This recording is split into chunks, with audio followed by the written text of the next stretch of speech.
Bonjour, hi, Canada. Greetings to everyone. Joined now by United States Senator Rick Scott. I'm Hugh Hewitt in the ReliefFactor.com studio. Back inside the Beltway. I don't know where I find Senator Scott today. I imagine in D.C. Good morning, Senator. How are you? Yep, I'm almost at the Capitol trying to get some things done here. You know, we still don't have a budget.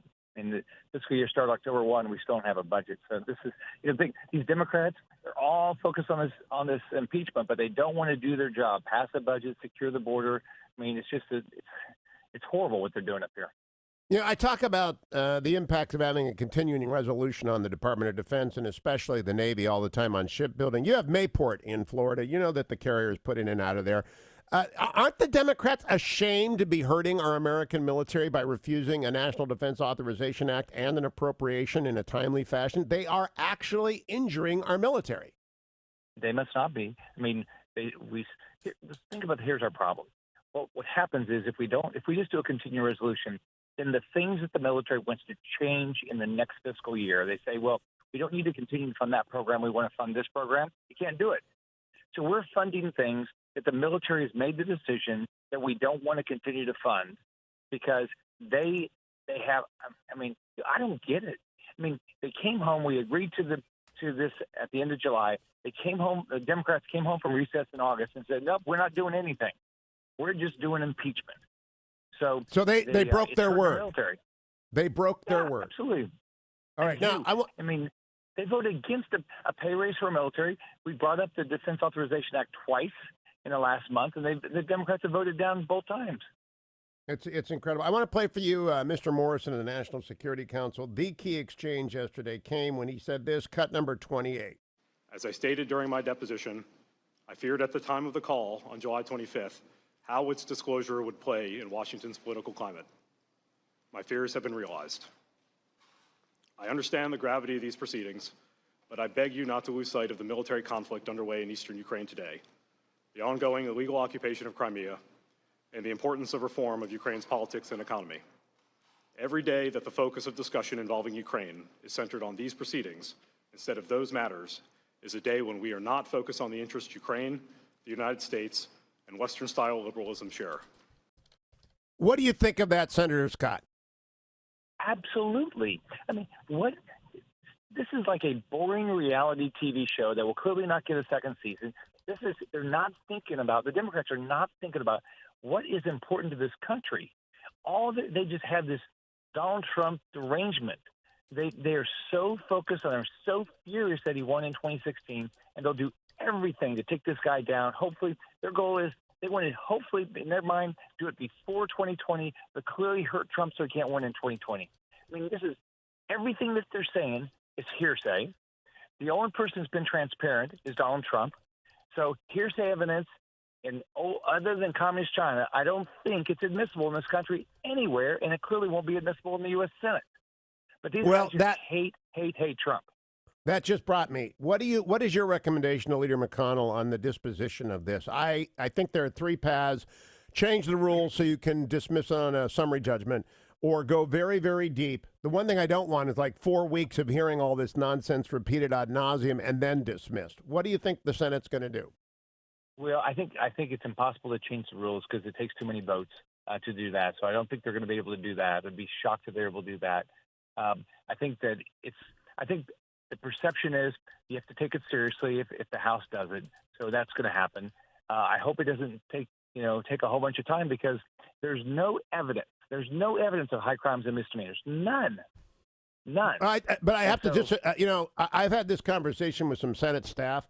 Under the Reid rule, I know the standing rules of impeachment are different from the standing rules, but you can change the standing rules of impeachment under the precedent laid down by Harry Reid with 51 votes. Have you got 51 votes to change the standing rules on impeachment?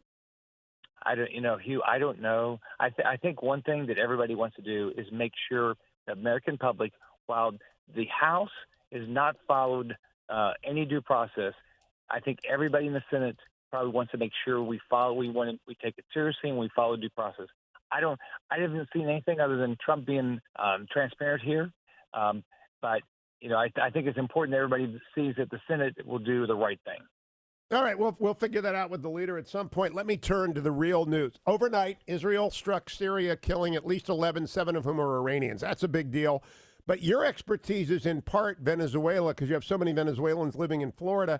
We saw a revolution in Ecuador over the last couple of weeks. They drove out the dictator, the fascist. Now there is renewed hope that Juan Guaido in Venezuela may get some wind behind his sails. What do you think, Senator Scott? Well, look, I would hope that what's happened in Bolivia is outstanding. Bolivia, But excuse me. What's happened in Bolivia is outstanding. The fact that they got rid of the Cubans, they got rid of the Venezuelans in Bolivia. I think that's a real positive. We got to have free and fair elections. Here's my biggest concern about Venezuela. We've got to continue to do everything we can. I meet with Venezuelans almost every day. But here's my biggest concern about Venezuela. We don't get enough information out of Venezuela about the genocide that's going on.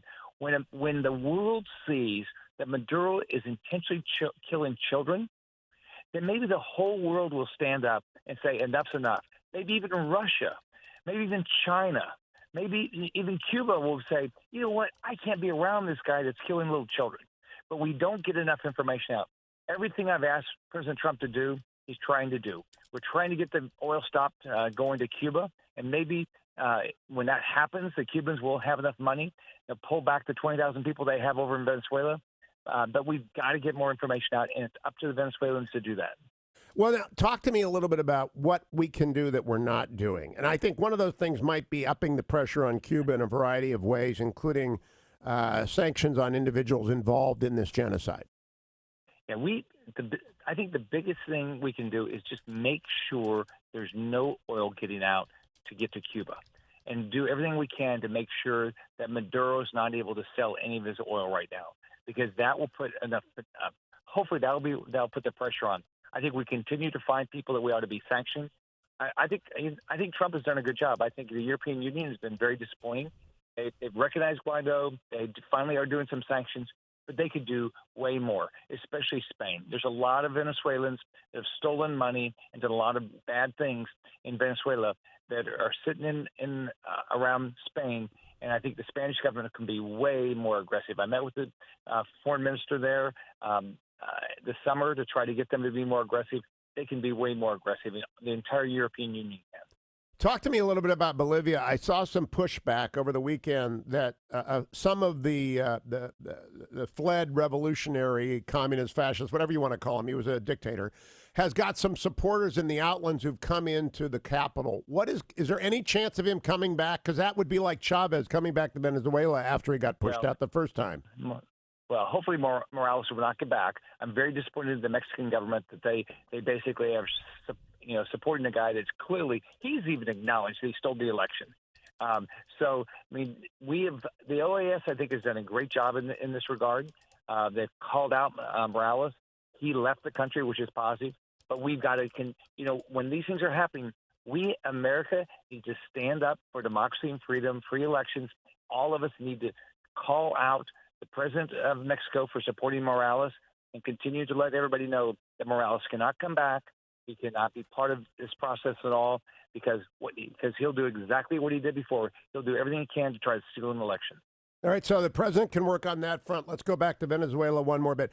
Juan Guaido, are we doing everything we can for him? He's got a government in exile. He's got a foreign ministry. He's got a national security apparatus. Would you support giving them lethal aid? Well, I think what we ought to try to look at is if we're going to do any military aid, we ought to start by doing military aid for humanitarian effort. I know none of us want to get into another war, but I think really the key now, every time I talk to Pompeo, and when I was Bolton was there, I talked to Pompeo, they're working to try to solve problems. But I think it's very important that the Venezuelan community gets information out, get video out, get pictures out of exactly what's going on with genocide, because that will put more pressure on the entire international community to say, Maduro, you're a pariah. We've got to get rid of you. None of us are going to do any business with you. Is there any way that he can be removed by doing sort of what the Israelis did with the war criminal in, I believe it was Argentina. I'm blanking on his name right now. Is there any way to snatch Maduro? Yeah. Is there any way to snatch, not Pinochet, but the German war criminal? We'll come up with his name after. Oh, yeah. I know who you're talking about. I think that, everybody's got to show up. I mean, that and everybody it's not just America, but the European Union has to show up. All the democracies in Latin America have to show up. So if we do that, I think we'll be able to get this done. Senator Rick Scott from Florida, always a pleasure. Keep in mind, you can change those impeachment rules with a simple majority, and I wish you would, because this is a circus and doesn't deserve the time of